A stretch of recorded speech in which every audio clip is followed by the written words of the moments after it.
This might be a bit sad, but I'm curious.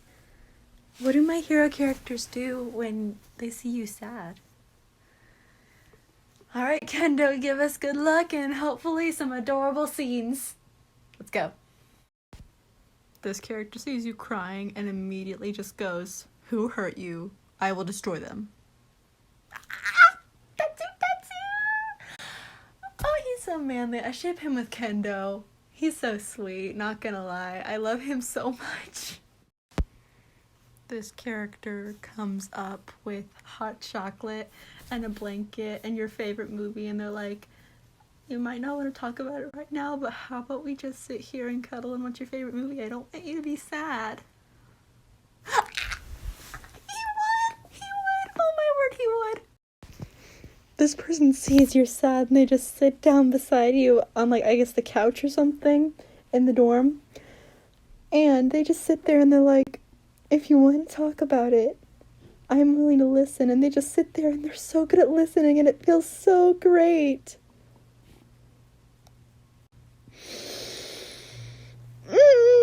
Kind of problematic because they don't really like you. But like maybe in an AU I could see it.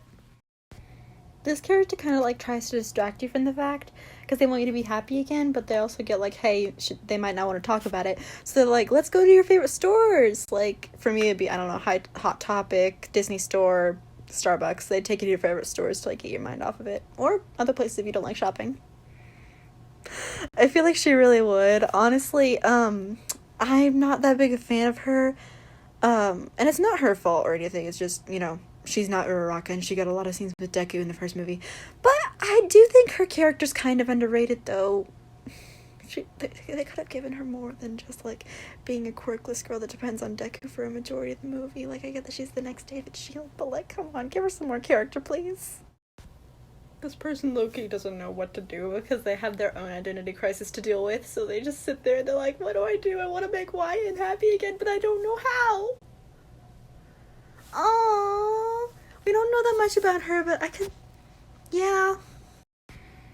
This character goes out of their way to get you something that they know you'll like, and they just... They come up to you after you've had, like, kind of a bad day, and they're like, "Hey, I noticed you looked sad earlier, so I hope this helps."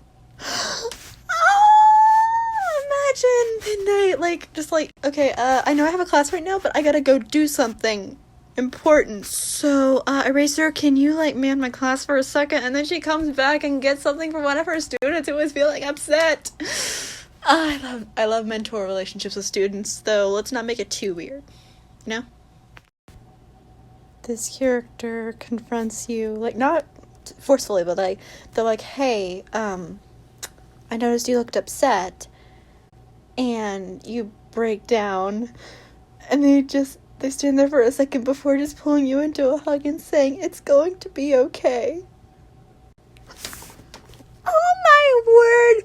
Canon! She would, and you cannot convince me otherwise. And now I'm imagining her doing that with Amajiki, and my Neji-tama heart is happy! This character, bit of a jerk. They see you crying and they're like, "Come on, it can't be that bad."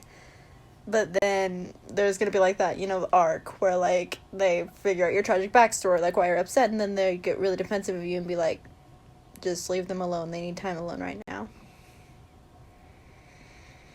The fact that he's a villain makes it even more accurate. I feel like he could be like the passive-aggressive type at first, and then he gets closer to you and he learns, "Oh crap, this is why they're upset," and then he gets really defensive, and he's like, "Yeah, just leave them be, like, they just need some alone time right now." I honestly don't like Stain all that much because he tried to kill Tensei, but this works.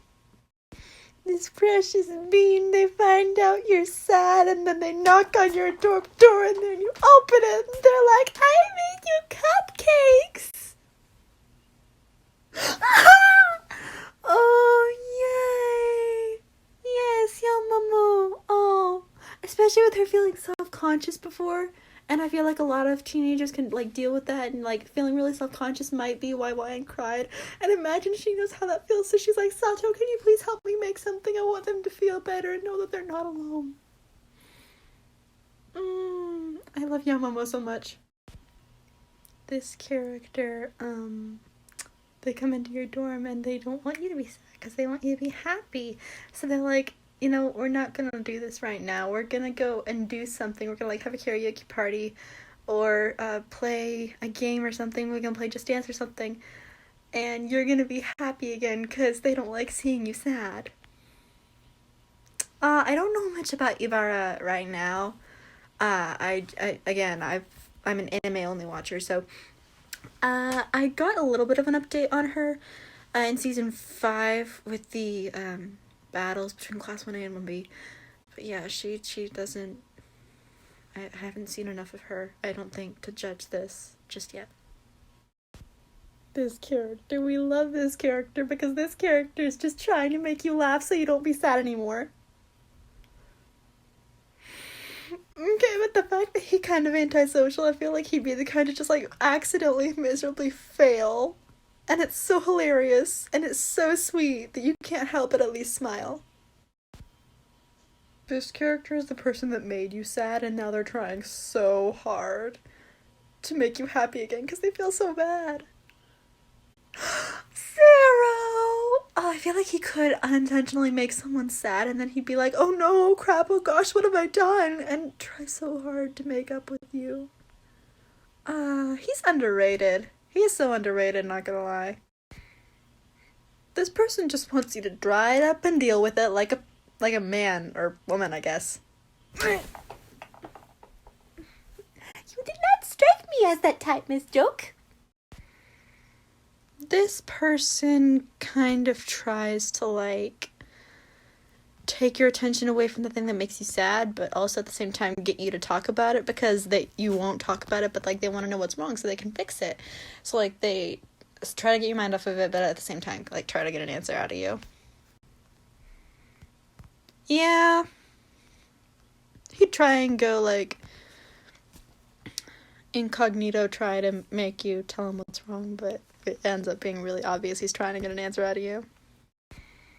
This person goes out of their way to write you a song and like serenade it to you to try and make you not be sad, and they're trying their best, but it could very well backfire. Natsu!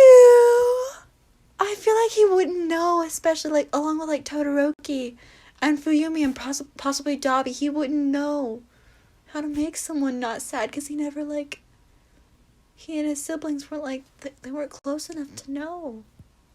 And so he's just trying his best and he's so precious, just like writing a song for you. He's like, I don't know how to comfort you, but this is the best way I can think of. I love Natsu. Finally, who is the person that upon seeing you sad, they're over here like, oh, come on. I like it better when you're smiling. Let's see that pretty smile. Come on. Mitsuki. Okay, we've only seen her interactions with like the teachers and Bakugo. And like her husband, of course. I don't know. I really don't know, because she seems nice when talking to the teachers, but like with Bakugo, she's I got a little bit of an angry side, so I think it really depends on who she's talking to. But like even if Bakugo is like really, really upset as like a kid, I feel like she could be like this. Not gonna lie.